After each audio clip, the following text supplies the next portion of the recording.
How are you, Rainbow Guard, today? I don't know. August blues are. This is not the 13th, as a matter of fact. I think tomorrow's Friday the 11th, which is a great. Symbolically, it's a better day than an August the 13th would be. But my goodness, I tell you what, this.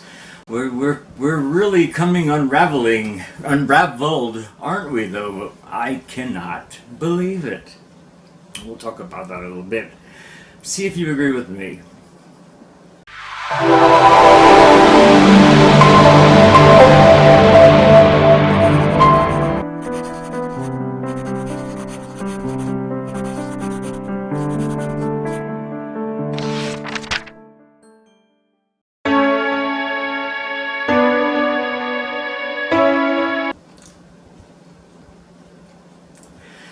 You know, we really are getting an education in history book that they'll be reading in 20, 30, 50, 100 years from now. I cannot imagine that we can continue to be so obtuse to the fact that we're really scaring the hell out of the world. I think that this idea of having a big business mogul instead of a politician as a commander in chief is probably not such a great idea, from what I can tell. And I'm not so sure that I want to read his tweets. I don't think I want my president to do that. Maybe it's just me, of the very moldy old guard. Not that old, but boy, am I getting moldy. I just think that the non-failing New York Times is a great place to print headlines about what's going on in political news, in the political arena. But we are just, it seems like we're live and we have breaking news stories almost every hour. I happen to put CNN on the Sirius XM in the automobile, and I do listen to their breaking news, and yeah, it's something. I mean, they probably could have waited to put it on the 6 o'clock report with Mr. Cooper, but my God, do they really make everything a breaking story? And of course, then they've got the local affiliates doing the same thing. Everything's a breaking story.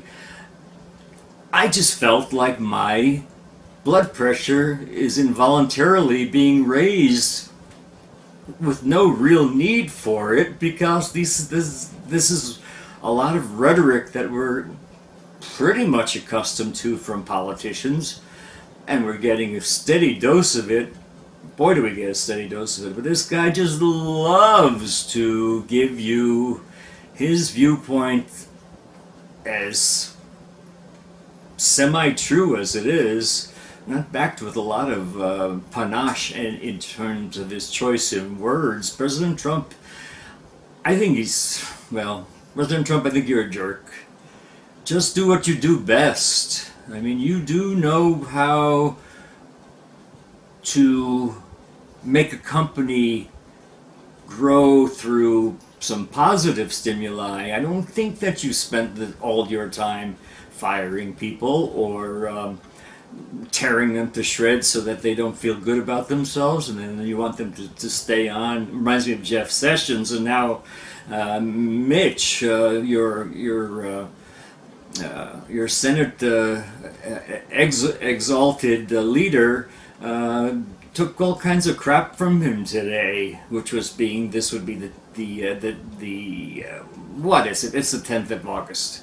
2017. For those that are marking my words for the future, maybe you'll be seeing this in a time capsule after we're no longer exactly in a home environment. Maybe we'll be circling Mars or something. I don't know. But I'm really getting a little bit pissed. It's too much already. I mean, it's summer. It's too hot. It's too explosive an environment for us to have to deal with crisis after crisis after crisis. He's in the White House for, it's about a year and a half, I guess now. I don't count the days. But I can't remember that many days of serenity.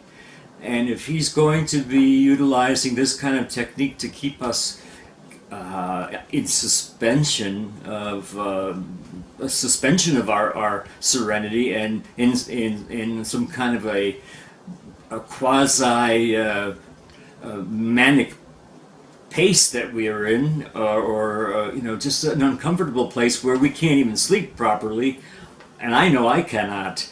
I think that I have to reevaluate this whole process here. You know what? Brad and I had bought a beautiful piece of farmland in Bocas del Toro province, Republic de Panama. It's about 10 miles from the western border of Costa Rica. The biggest town that cruise ships will go to would be Limon, and I love it. I really do. I mean, it's not at all cosmopolitan neat. There's tin roofs that are rusted. There's some tin roofs that are painted. It's a little bit of this, a little bit of that. But you know what? There's something for everyone there. They have a 25,000 seat baseball stadium that's state of the art for their provincial team, the Bocas del Toro Tigers. We've got just a slew of good restaurants, because you have a lot of people that came to move from U.S., Canada, and Europe, and China for that matter. They really do put out a good plate of food, and it's usually under $7 or $8, probably more like under $5, but it's great. But the thing that I most enjoy about Changanola, which is the state capital, if you want to call it that, the equivalent in Bocas del Toro, and it's a city of about 50,000, growing rather rapidly. It's changed a lot since 2004, when I bought the property for $56,000, a little bit above 25 acres. But I planted all kinds of tropical botanicals, no chemicals used. We have cacao, we have guanabana, we have marañón, we have caimitos, we have papaya, we have limon, we have noni fruit, we have nancy fruit, we have a lot of fruit actually. And I'm really starting to see that it's not that big a choice for me to ultimately make when I choose to where I want to live my retirement life, which is going to be, I hope, a damn nice 15 or 20 years of post labor lifestyle. I've been sort of talking it up, and Brad and I love California. I mean, there's no doubt about it. Who wouldn't? I mean, it's my gay playground. I don't think that I can live well there. I think maybe if we had that plan when we met each other in 1994, perhaps we would have been able to start to say, this is what we like and we should save for it. But Brad didn't want to go and visit. He loves it now. Now, if there's a depression in the market, possibly we can afford something. But at this point in time, I'm kind of tired of being with a package of boatloads of people. I mean, wherever you go, anywhere, and even in Los Angeles. I mean, if you go, you pack yourself into a very popular shopping center, and there's going to be thousands of people there on a given day. So you're going to be looking for your parking space. The same thing here in southern Florida, except there's just less space here. It's we live in a 30-mile wide what would I say, upgraded, the brain is terrible, so you can hear, a subdividable part of the county where people live. We go from south of Miami all the way up to about Fort Pierce is about a 30-mile wide swath of population that looks just like a carpet of lights, like you would see in Los Angeles. You see the same thing when you fly in and to our areas, whether it be West Palm, Fort Lauderdale, or Miami, although flat as a pancake, of course. And then in the great beyond, you see 60 miles of swamps. So we have our beautiful blue-green water. We have our water, I said.